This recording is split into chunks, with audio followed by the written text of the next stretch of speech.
Hello student, स्वागत है आप सभी का हमारे यूट्यूब चैनल में। काफ़ी दिनों से लोग पूछ रहे थे कि डीएलएड का रिज़ल्ट कब आ रहा है और बहुत सारी चीज़ें थी जो डिपार्टमेंट में हो रही थी। तो उन सभी चीज़ों को लेके आज उन सब चीज़ों पर बात करने के लिए हम आ गए हैं। और जो आज के जो मेन टॉपिक रहेंगे वो सबसे बड़ा मुद्दा है डीएलएड का रिज़ल्ट। ठीक है, एंट्रेंस एग्ज़ाम जो हुआ था उसका रिज़ल्ट कब तक जारी हो जाएगा, सबसे पहला मुद्दा।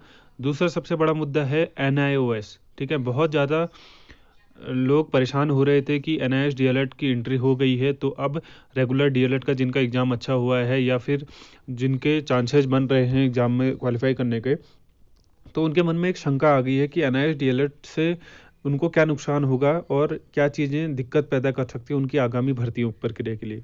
और तीसरी एक अपडेट है डाइट डीएलएड वालों के लिए जिनका डीएलएड अभी करंट में चल रहा है, और चाहे वो चौथा सेमेस्टर हो चाहे वो दूसरा सेमेस्टर हो, तो उनके लिए भी एक बहुत बड़ी अपडेट है कि नियमावली में संशोधन होने जा रहा है।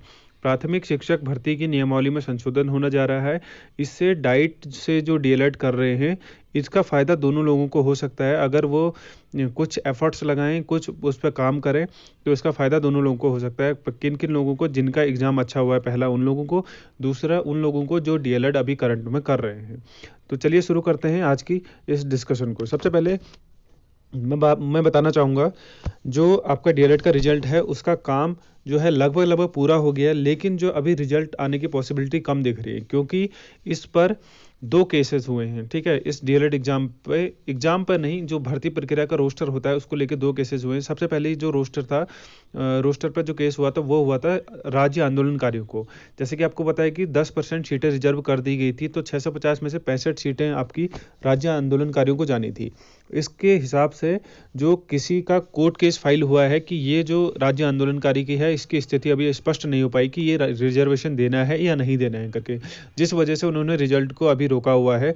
पहला रीजन ये है। और दूसरा रीजन, सबसे बड़ा रीजन ये है कि अभी उन लोगों की सुनवाई नहीं हुई थी जिनको कोर्ट ने आदेश दे दिया था कि आप 30 साल होने के बाद भी फॉर्म अप्लाई कर सकते हैं। जी हाँ, जब आपने फॉर्म भरा होगा तब आपने सुना होगा कि डीएलएड एंट्रेंस एग्जाम की एज जो होती है वो केवल 30 साल है उत्तराखंड में, मैक्सिमम एज जनरल के लिए। और जबकि जो प्राथमिक शिक्षक भर्ती है उसकी जो मैक्सिमम एज है वो 42 साल है। तो इसको लेके कोर्ट में चैलेंज हुआ था कि आप कोर्स के साल जो है 30 साल कर रहे हैं और जो नौकरी का है वो 42 साल कर रहे हैं। तो ऐसे में कुछ लोगों को लगा कि ये भेदभाव है क्योंकि 12 साल का ड्यूरेशन बहुत ज़्यादा हो जाता है। तो इसको लेके कोर्ट में चैलेंज किया गया था। हालांकि कोर्ट ने उस टाइम पे ये बोला था कि इनको फॉर्म भरने का मौका दिया जाए, तो उन लोगों ने फॉर्म भरा है, लेकिन उसकी सुनवाई नहीं हुई थी अभी तक। तो उसके जो सुनवाई है लगभग मेरे हिसाब से दिसंबर के एंड तक होनी है। वो दिसंबर का एंड आपका रिजल्ट का उसके बाद जो है, जब आपकी सुनवाई हो जाएगी, उसका जो डिसीजन है वो आ जाएगा, उसके बाद जो है रिजल्ट का आपका ओपन कर दिया जाएगा। ये है, आप ये देख सकते हैं न्यूज़ में भी ये अपडेट आपको देखने को मिल जाएगा। अभ्यर्थियों को आरक्षण के मामले में असमंजस। डिप्लोमा इन एलिमेंट्री एजुकेशन द्विवर्षीय डिप्लोमा कोर्स के लिए अभ्यर्थियों को आरक्षण के मसले पर असमंजस बना है। एससीईआरटी निदेशक वंदना गर्ब्याल के मुताबिक शासन से इस संबंध में दिशा निर्देश मांगा गया है कि अभ्यर्थियों को राज्य आंदोलन, क्षैतिज आरक्षण एवं खेल कोटे का लाभ दिया जाए या नहीं। देखिए, मैंने बोला था आपको कि जो राज्य आंदोलनकारी है उसका मैटर फंसा है, और दूसरा आपका उस वाला मैटर भी फंसा है, एज वाला। प्रदेश के 13 जिला शिक्षा एवं प्रशिक्षण संस्थान कि में 650 अभ्यर्थियों को प्रवेश मिलना है। उत्तराखंड विद्यालय शिक्षा परिषद के सचिव विनोद चिमल्टी के मुताबिक इस साल 30 नवंबर को इस के लिए परीक्षा हुई, जिसमें 40,000, ये 40,000 नहीं था, ये 50,000 हो सकता है या 60,000 हो सकता है। 60,000 ने फॉर्म भरा था, लगभग 63,000 के आसपास, और 55,000 ने पेपर दिया था। तो ये डाटा थोड़ा सा इनकरेक्ट है। अभ्यर्थियों ने परीक्षा के लिए आवेदन किया था। सिमल्टी के मुताबिक राज्य आंदोलनकारियों और आश्रितों को नौकरी में 10% क्षैतिज आरक्षण एवं खेल कोटे की अधिसूचना हुई है। डीएलएड प्रवेश प्रक्रिया के विज्ञापन जारी होने की बात की है। ठीक है, अब ये जो है का क्लॉज बन रहा है, जो रिजल्ट नहीं आ रहा है या फिर रिजल्ट डिले हो रहा है उसका, क्योंकि आपका जो बैच है वो प्रस्तावित है मार्च अप्रैल में आपका बैच शुरू हो जाएगा। इसके पीछे का एक रीजन और है, जिनका अभी चौथा सेमेस्टर चल रहा है उस बैच के वेटिंग वाले जो हैं उनका भी पहला सेमेस्टर इसके जो रिजल्ट के साथ आएंगे उन नए लोगों के साथ होना है। तो ये दिक्कत वाली बात आ रही है कि ये रिजल्ट का जो मैटर फंस रहा है वो बहुत लंबा ना फंस जाए, इस वजह से बहुत प्रॉब्लम क्रिएट हो सकती है। तो ये था रिजल्ट का इंतजार कर रहे हैं वो लोगों के लिए। अभी आगे और ज़रूरी बातें हैं, आप भी बिल्कुल ध्यान से सुनिएगा कि आपका करियर किस तरफ की ओर जा रहा है। प्राथमिक शिक्षक नियमावली भर्ती में जो चेंजेस होने जा रहे हैं वो आपको फ़ायदा पहुँचाएंगे या नुकसान, इस चीज़ को ये भी देखने लायक होगा, क्योंकि अभी NIS की एंट्री हो गई है उत्तराखंड में, ठीक है। अब देखिए दूसरा जो है, अब देख सकते हैं दूसरा सबसे बड़ा मुद्दा है, हाईकोर्ट ने 2906 पदों पर शिक्षक भर्ती पर शासन से मांगा जवाब। आप सभी ने अभी हाल ही में ये न्यूज़ सुनी होगी कि सॉरी, हाल ही में ये न्यूज़ सुनी होगी कि प्राथमिक शिक्षक भर्ती में NIS DLED के 18 माह के कोर्स को 24 माह के कोर्स के बराबर वैलिड करार दे दिया गया है। अब वे प्राथमिक शिक्षक भर्ती में अप्लाई कर सकते हैं। तो ये जो कोर्ट केस जीते हैं, ये सुप्रीम कोर्ट से जीत के आ गए हैं NIS वाले। अब ऐसे में उत्तराखंड में वर्तमान चल रही प्राथमिक शिक्षक गतिमान भर्ती प्रक्रिया है जो, इसमें भी वो लोग डिमांड कर रहे हैं कि हमें इसी भर्ती में मौका दिया जाए। हालांकि 20 तारीख को कोर्ट की सुनवाई भी थी और 20 तारीख को काउंसलिंग भी थी। कुछ डॉक्यूमेंट्स की वजह से कोर्ट की सुनवाई पूरी नहीं हो पाई। उनको कल यानी मंगलवार की डेट मिली है NIS DLED वालों को। वहीं दूसरी तरफ परसों 20 तारीख को काउंसलिंग पूरी हो गई है। 183 लोगों को ज्वाइनिंग लेटर डिस्ट्रीब्यूट कर दिए गए हैं। मुश्किल से अब 40, 50, 60 सीट से ज़्यादा नहीं बची हैं इस भर्ती प्रक्रिया में। अब देखो होना क्या है आगे, आइए पढ़ते हैं इस चीज़ को। NIS से DLED वालों को भर्ती में शामिल न करने का मामला। NIS से DLED अभ्यर्थी 2906 पदों पर चल रही शिक्षक भर्ती के मामले में फिर से हाईकोर्ट पहुंच गए हैं। हाईकोर्ट में उन्हें भर्ती में शामिल न करने के मामले में शिक्षा निदेशालय और शासन से 24 दिसंबर तक जवाब मांगा है। अब ये जवाब इसलिए मांगा गया है क्योंकि इनका कहना था, जैसा मैंने हियरिंग सुनी, कि हमारा जो डिसीजन था वो 10 दिसंबर को आ गया था। अब इन्होंने काउंसलिंग कराई 20 दिसंबर को। क्या इन 10 दिनों में हाईकोर्ट सुप्रीम कोर्ट से जो डिसीजन वो निदेशालय नहीं पहुंचा कि NIS को DLED को ले लिया जाए करके? तो इस मामले में ऐसी काफ़ी बहस हुई वहाँ पर हाईकोर्ट पे।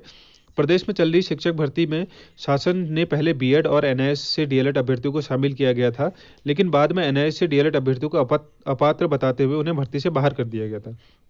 इसके खिलाफ अभ्यर्थी सुप्रीम कोर्ट चले गए थे। सुप्रीम कोर्ट से उन्हें प्राथमिक अध्यापक पद के लिए पात्र और BEd अभ्यर्थियों को अपात्र घोषित किया गया था। इस बीच शिक्षकों की भर्ती प्रक्रिया के लिए 5 चरणों में काउंसलिंग भी पूरी हो चुकी है। 1800 से ज़्यादा अभ्यर्थियों को नियुक्ति पत्र दिए जा चुके हैं, लेकिन NIS के DLED अभ्यर्थी एक बार फिर इस प्रकरण को लेकर हाईकोर्ट पहुंच गए हैं। प्रभारी निर्देशक RL आर्या के मुताबिक हाईकोर्ट ने मामले में शिक्षा निदेशालय से और शासन से जवाब मांगा है कि हाईकोर्ट ने अपने आदेश में कहा कि जब सुप्रीम कोर्ट ने NIS से DLED अभ्यर्थियों को पात्र माना तो इन्हें शिक्षक भर्ती में क्यों शामिल नहीं किया गया। अब ये सबसे बड़ा क्वेश्चन मार्क है कि जब सुप्रीम कोर्ट ने 10 तारीख का ऑर्डर आ गया था, NIS वाले कह रहे हैं कि हमें पात्र मानो, लेकिन देखने वाली सिचुएशन ये भी है कि NIS वालों ने इस भर्ती में अप्लाई भी नहीं किया था।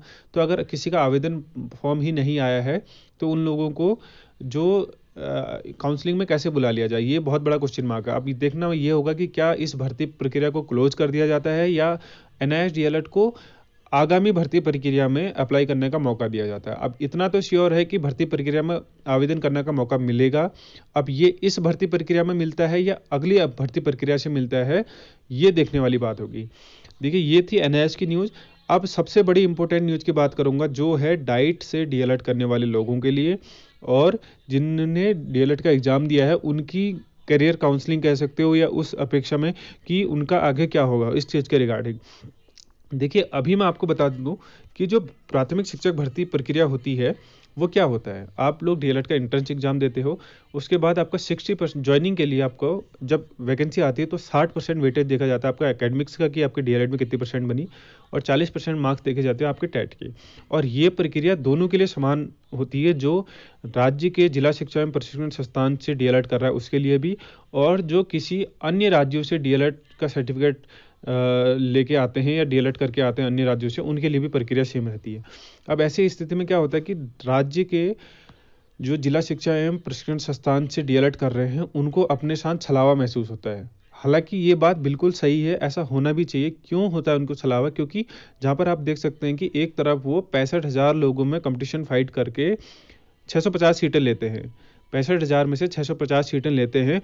वहीं राज्य के दूसरी तरफ कुछ लोग जो है बाहरी राज्यों से DLED का कोर्स करके आते हैं और उन बिना किसी एग्ज़ाम के वहाँ पर कोई एग्ज़ाम नहीं होता, वहाँ पर भीड़ लगी रहती है भैया। प्राइवेट इंस्टीट्यूट ओपनली कहते हैं कि आओ हमारे वहाँ से डीएलएड करके ले जाओ, सर्टिफिकेट ले जाओ, डिग्री ले जाओ, वटेवर जो भी है, ये चीज़ें होती रहती हैं। और लास्ट में क्या होता है कि डाइट का कैंडिडेट अपने आप को छला हुआ महसूस क्यों करता है, क्योंकि जब दोनों की डिग्रियां में इतना बड़ा अंतर रहता है कि एक एंट्रेंस दे के कोर्स ले रहा है और एक को इनवाइट किया जा रहा है, भैया आइए आप हमारे यहाँ से डीएलएड कर लीजिए।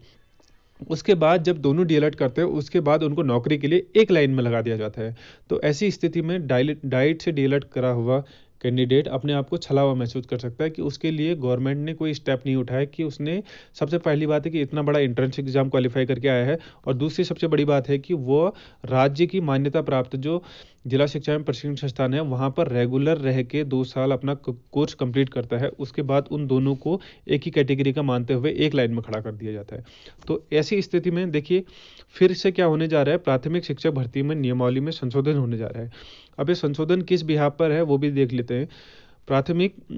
सरकारी प्राथमिक विद्यालयों में 2906 पदों के लिए चल रही भर्ती प्रक्रिया में कई बेरोजगार नौकरी लौट गए हैं। जहां कई बेरोजगार बिना नौकरी लौट गए हैं, वहीं सैकड़ों शिक्षक फिर से भर्ती हो गए हैं। अब ये मामला था क्या, शिक्षा विभाग के समान स्केल और पद पर भर्ती प्रक्रिया, ये शिक्षक अब पहली नियुक्ति से इस्तीफा देंगे, जिससे विभाग में इतने पद खाली हो जाएंगे। शिक्षा विभाग के अधिकारियों के मुताबिक इस स्थिति को देखते हुए प्राथमिक शिक्षक भर्ती नियमावली को संशोधित किया जाएगा। शिक्षा विभाग में शिक्षक की पहली नौकरी छोड़कर उसी पद पर दूसरी नौकरी पाने वाले शिक्षकों की 200 से अधिक संख्या है। विभाग के अधिकारियों के मुताबिक विभाग की ओर से इन शिक्षकों को एनओसी नहीं दी गई थी, लेकिन कोर्ट का आदेश ले आए थे जी। अब इन शिक्षकों को एनओसी दिया जाना विभाग की मजबूरी थी। अब देखिए हुआ क्या, जब पिछले बार 6 मई को नियमावली संशोधित हुई, तो उस परिस्थिति में एक नियम इन्होंने हटा दिया था। वो कौन सा नियम था? पहले नियम ये था कि जब कोई ऑलरेडी प्राथमिक शिक्षक है, वो दोबारा आगामी भर्ती प्रक्रिया में अप्लाई नहीं कर सकता था। ये नियम पहले से था, लेकिन 2024 में ये नियम हटा दिया गया है कि दोबारा आवेदन ना करने वाला नियम हटा दिया गया। तो इसका मतलब ये था कि अब जो ऑलरेडी टीचर था वो फिर से इस भर्ती प्रक्रिया में आवेदन कर सकता है। अब कुछ लोग मुझे बेवकूफ़ कहेंगे कि जो लोग ऑलरेडी टीचर थे वो अपना इंक्रीमेंट, क्योंकि 3-4 साल में सैलरी बढ़ती है, वो इंक्रीमेंट, दूसरा है सर्विस इंक्रीमेंट, जो आपके सर्विस का रिकॉर्ड हो जाता है, 2-3 साल की सीनियरिटी है, उसका भी लॉस हो गया तो वो दोबारा अप्लाई क्यों करेगा। तो देखिए ऐसा होता है कि बहुत सारे लोगों को अपना गृह जनपद नहीं मिला था पिछली भर्तियों में, ठीक है। उस टाइम पे उधम सिंह नगर नैनीताल में पोस्ट कम थी, प्लेन्स की जगह थी, तो उधम सिंह नगर हरिद्वार ऐसे प्लेन्स की जगह पे वैकेंसी कम थी, तो उन लोगों ने ना चाहते हुए वो लोग अपनी मर्जी के मुताबिक नहीं चले उस टाइम पे। तो क्या हुआ कि उस टाइम पे सीटें ना होने की वजह से उनको पहाड़ी जिलों में सर्विस करनी पड़ रही थी, ठीक है। तो कई लोग अल्मोड़ा में, कई बागेश्वर में अपने घर से काफ़ी दूर जो है सर्विस कर रहे थे। और आपको पता होना चाहिए कि प्राथमिक शिक्षक भर्ती का जो कैडर होता है वो डिस्ट्रिक्ट कैडर होता है। अगर आप एक डिस्ट्रिक्ट में ज्वाइन कर रहे हैं, तो अगर बिना कोई बड़ी रीजन के आप डिस्ट्रिक्ट का आपका ट्रांसफ़र नहीं हो सकता, आप उसी डिस्ट्रिक्ट में सर्विस देनी पड़ेगी। तो इसको देखते हुए उनको ये मौका लगा कि हम अपनी सर्विस, जो उनकी सर्विस हो गई उसको घटा करके 2 साल 3 साल के सर्विस पीरियड जीरो से स्टार्ट करके और सैलरी जीरो से स्टार्ट करके उनको एक मौका मिला कि वो अपने होम डिस्ट्रिक्ट में दोबारा से ज्वाइन कर सकते थे। तो ऐसे मौके का फ़ायदा उठाते हुए 200 लोगों ने रिजाइन कर दिया। 200 से ज़्यादा लोगों ने रिजाइन करके नई भर्ती प्रक्रिया में शामिल होकर नए पद खा लिए। अब देखिए ऐसा में हुआ क्या, देखिए भर्ती प्रक्रिया तो पूरी हो गई उनका कहने के अकॉर्डिंग सरकार के, लेकिन एक्चुअल में हुआ क्या कि भर्ती प्रक्रिया में उन 200 पदों में कोई भी चेंजेस नहीं हुआ, क्योंकि उन्होंने एक जगह सीट खाली छोड़ी, दूसरी जगह सीटें ज्वाइन करी। तो ऐसी स्थिति में क्या हुआ कि वो 200 की 200 सीटें बर्बाद होगी। कहने का मतलब ये है, ना उन पर कोई नए लोग रिक्रूट हो पाए, अगर नए लोग रिक्रूट हुए भी तो उन्होंने अपनी पुरानी सीटें छोड़ी। तो 200 से ज़्यादा पद जो थे वो ऐसे बर्बाद हो पाए। लेकिन अब गवर्नमेंट को अभी समझ में आ रहा है कि ऐसा चेंजेज हुआ है, तो इस नियम को चेंज करने जा रही है गवर्नमेंट। अब देखिए सबसे बड़ा इश्यू क्या है इस पर, अगर नियमावली में संशोधन होता है तो मैं ये कहूँगा कि डाइट से जो डीएलएड कर रहे हैं अभी, जिनका चौथा सेमेस्टर है या फिर जिनका दूसरा सेमेस्टर है या फिर जिनका एंट्रेंस में अच्छे मार्क्स बन के आ रहे हैं, उनको अपने विभाग पर, अपने डाइट पर और अपने उच्च अधिकारियों पर ये दबाव बनाना चाहिए कि अगर नियमावली संशोधन हो रही है तो उसके साथ साथ हमें डाइट डीएलएड को प्राथमिकता दी जाए। अब प्राथमिकता का रीज़न ये हो सकता है कि उनके लिए सीटें रिजर्व कर दी जाए, उनके लिए आगामी भर्ती प्रक्रिया में कुछ फिक्स कैंडिडेट्स का फिक्स डाटा जैसे 10% 20% सीटें रिजर्व कर दी जाए, या फिर ऐसा हो सकता है कि अगर नियमावली में यही प्रक्रिया चल रही है तो उनको कुछ वेटेज दिया जाए। वेटेज किस अनुसार, जैसे शिक्षा मित्रों को आपको पता होना चाहिए कि 12 गुणांक का वेटेज मिलता है। उसी प्रकार डाइट से डीएलएड करने वाले अपनी ये डिमांड, अगर जेन्युइन डिमांड और एक अच्छे तरीके से प्रॉपर चैनल के थ्रू अगर ये डिमांड रखते हैं तो ये अभी नियमावली में संशोधन होते होते ये हो सकता है। अगर नियमावली में संशोधन नहीं हुआ तो आप लोग समझिए कि आपको किन के साथ फाइट करना पड़ेगा। सबसे पहले आपको डाइट अपने लोगों के साथ फाइट करना पड़ेगा, उसके बाद आपको अदर स्टेट से जो डीएलएड करके आ रहे हैं उनके साथ फाइट करना पड़ेगा, उसके बाद अब एनआईएस की एंट्री के साथ आपको 37,000 लोगों के साथ और फाइट करना पड़ेगा। तो सबसे बड़ा आपका लिए क्वेश्चन मार्क ये क्रिएट हो जाएगा कि आप कितने लोगों में फाइट कर पाएंगे। फिर आपकी जो 2 साल की डिग्री है, दो इतना बड़ा एंट्रेंस एग्जाम निकालने के बाद, आप 2 साल रेगुलर रहने के बाद आपकी उस, अगर आपको लगेगा कि आपका माना 50 का बैच है आपकी डाइट में, अगर आपके 10 साथी भी पीछे छूट जाएंगे तो आपको लगेगा कि यार इन्होंने क्या कमी करी थी, ये जो छूट गए। तो सबसे बड़ा आपके लिए कदम ये होना चाहिए कि आप अपने विभाग के थ्रू, प्रॉपर चैनल के थ्रू ये बात ऊपर पहुंचाइए कि नियमावली संशोधन होने जा रही है तो डाइट डीएलएड को प्रेफरेंस मिलनी चाहिए, या चाहे उनके लिए गुणांक में वृद्धि की जाए, कुछ गुणांक का वेटेज मिले, या उनके लिए सीटें रिजर्व करी जाए, या फिर कुछ इस तरीके का फ़ायदा, ताकि डाइट से डीएलएड करने वाले अपने आप के अपने भविष्य को सुरक्षित महसूस कर सकें। तो ये कार्रवाई आपकी तरफ से करी जा सकती है। मेरा काम था आप लोगों को अपडेट करना, जो मैंने आपको अपडेट दे दी है। अगर आपको वीडियो पसंद आई तो वीडियो को लाइक करिएगा। अगर आपका कोई सुझाव हो तो कमेंट बॉक्स पे कमेंट जरूर कर सकते हैं। ठीक है, वीडियो पसंद आई तो वीडियो को लाइक करना, चैनल को सब्सक्राइब करना ऐसी अपडेट पाने के लिए। थैंक्स फॉर वॉचिंग, मिलते हैं नेक्स्ट वीडियो में, तब तक के लिए बाय।